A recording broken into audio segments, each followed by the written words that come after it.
In the United States, a historic district is a group of buildings, properties, or sites that have been designated by one of several entities on different levels as historically or architecturally significant. Buildings, structures, objects and sites within a historic district are normally divided into two categories: contributing and non-contributing. Districts greatly vary in size. Some have hundreds of structures, while others have just a few. The U.S. federal government designates historic districts through the United States Department of Interior under the auspices of the National Park Service. Federally designated historic districts are listed on the National Register of Historic Places. The listing imposes no restrictions on what property owners may do with a designated property. State-level historic districts may follow similar criteria or may require adherence to certain historic rehabilitation standards. Local historic district designation offers, by far, the most legal protection for historic properties because most land use decisions are made at the local level. Local districts are generally administered by the county or municipal government.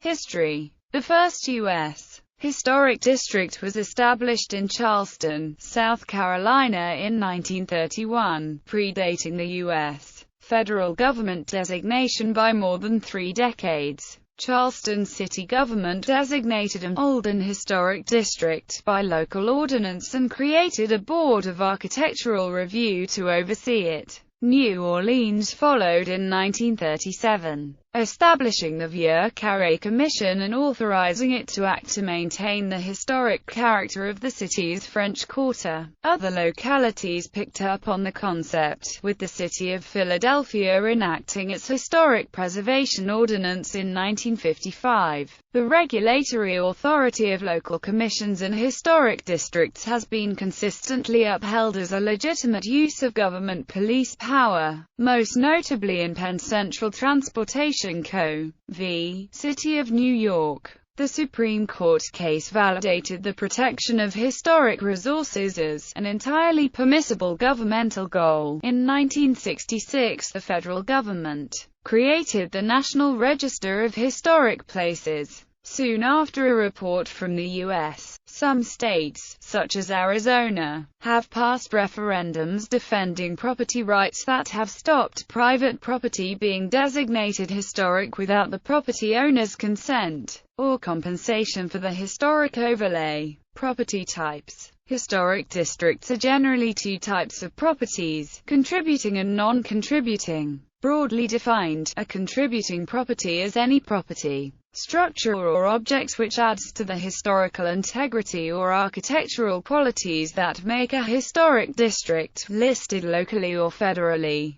significant.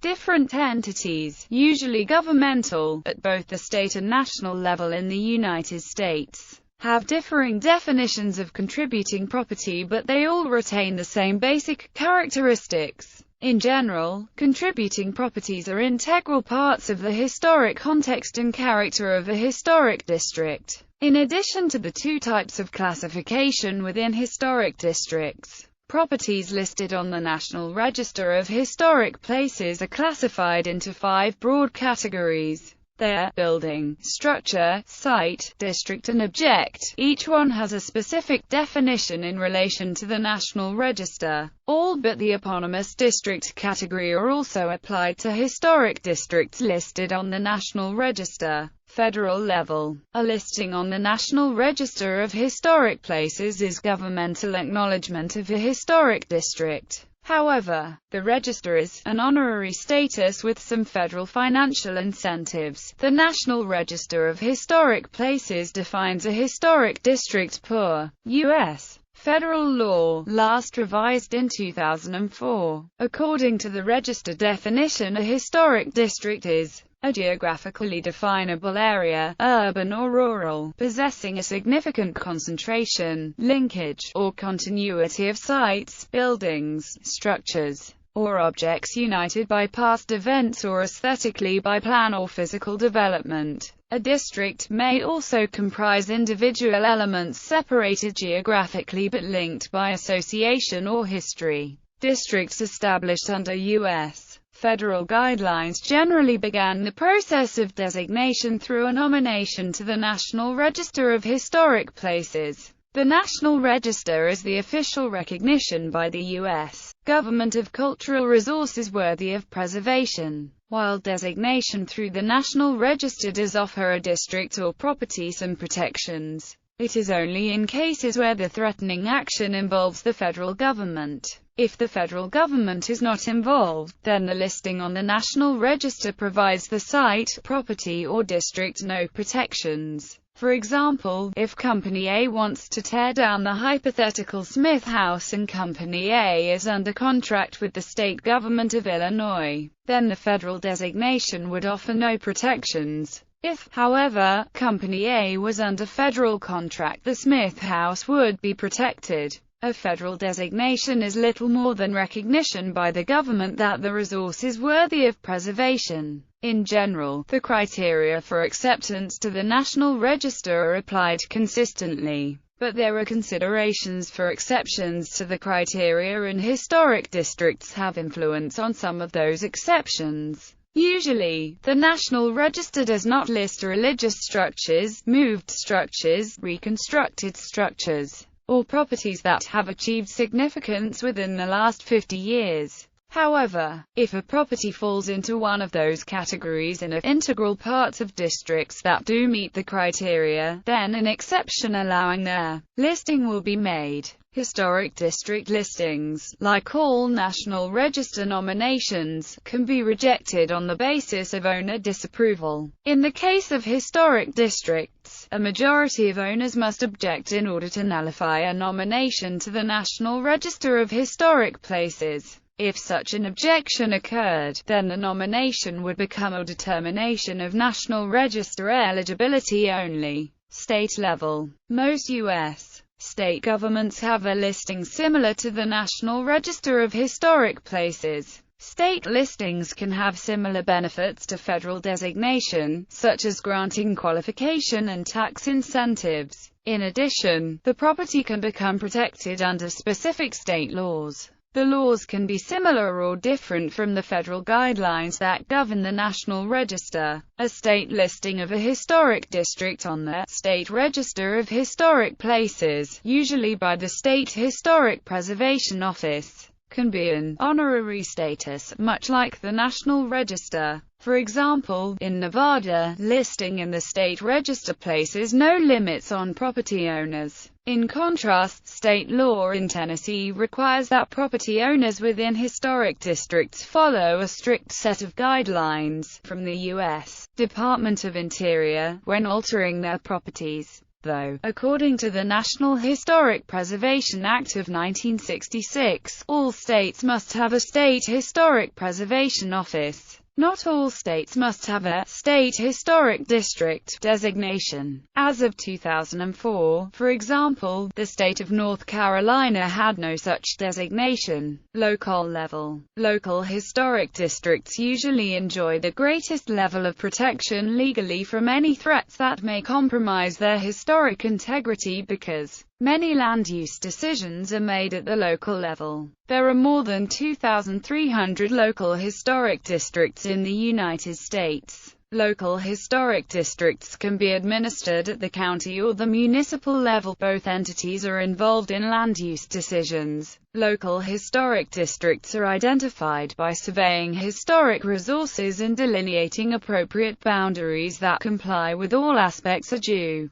process. Depending on local ordinance or state law, property owners' permission may be required. However, all owners are to be notified and given a chance to share their opinion. Most local historic districts are constricted by design guidelines that control changes to the properties included in the district. Many local commissions adopt specific guidelines for the tout ensemble of each neighborhood, although some smaller commissions rely on the Secretary of Interior standards. For most minor changes, homeowners can consult with local preservation staff at the municipal office and receive guidance on and permission for the changes. Major changes, however, require homeowners to apply for a certificate of appropriateness. and the changes may be decided upon by the Historic Commission or Architectural Review Board. The COA process is carried out with all aspects of due process, with formal notification, hearings, and fair and informed decision-making. According to the National Park Service, historic districts are one of the oldest forms of protection for historic properties.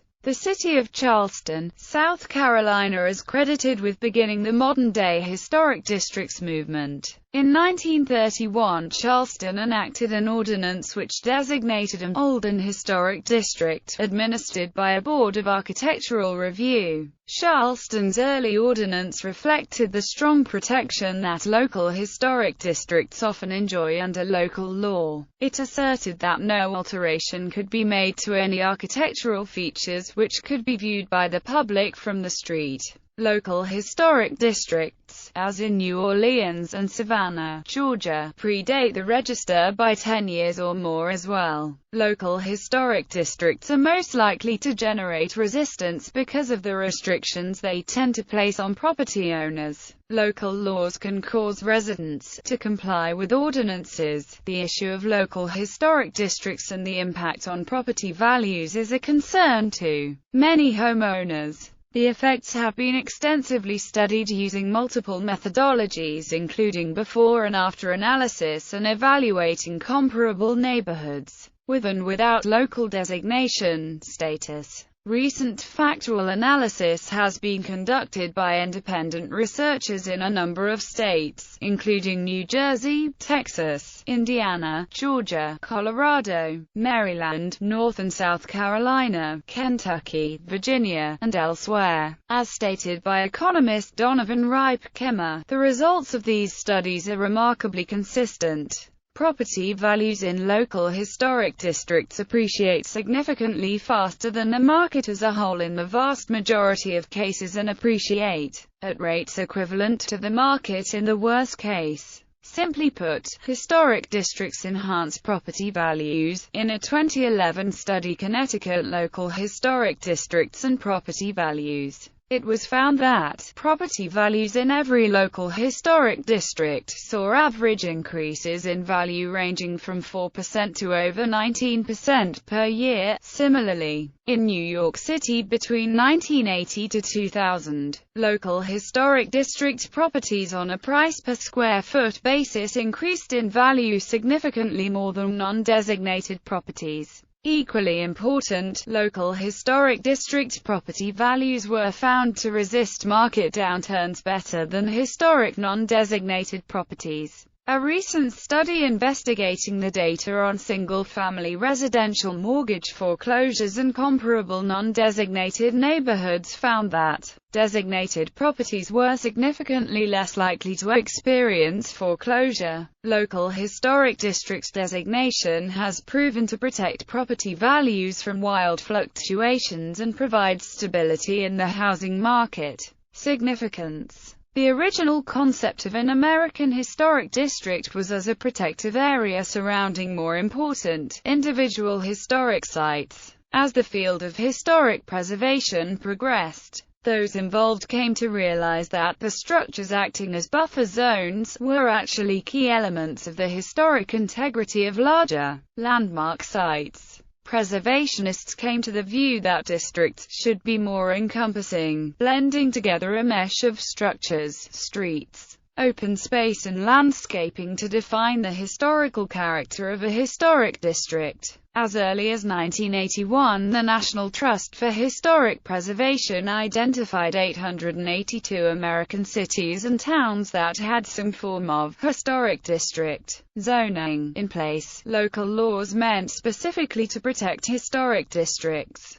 Before 1966, historic preservation in the United States was in its infancy. That year, the U.S. Conference of Mayors penned an influential report which concluded, in part, that Americans suffered from a sense of rootlessness. They recommended historic preservation to help provide Americans with a sense of orientation. The creation of the National Register of Historic Places in 1966, on the heels of the report, helped to instill that sense of orientation the mayors were looking for. The mayors also recommended that any historic preservation program not focus solely on individual properties but also on areas and districts which contain special meaning for the community. Local, state and federal historic districts now account for thousands of historic property listings at all levels of government.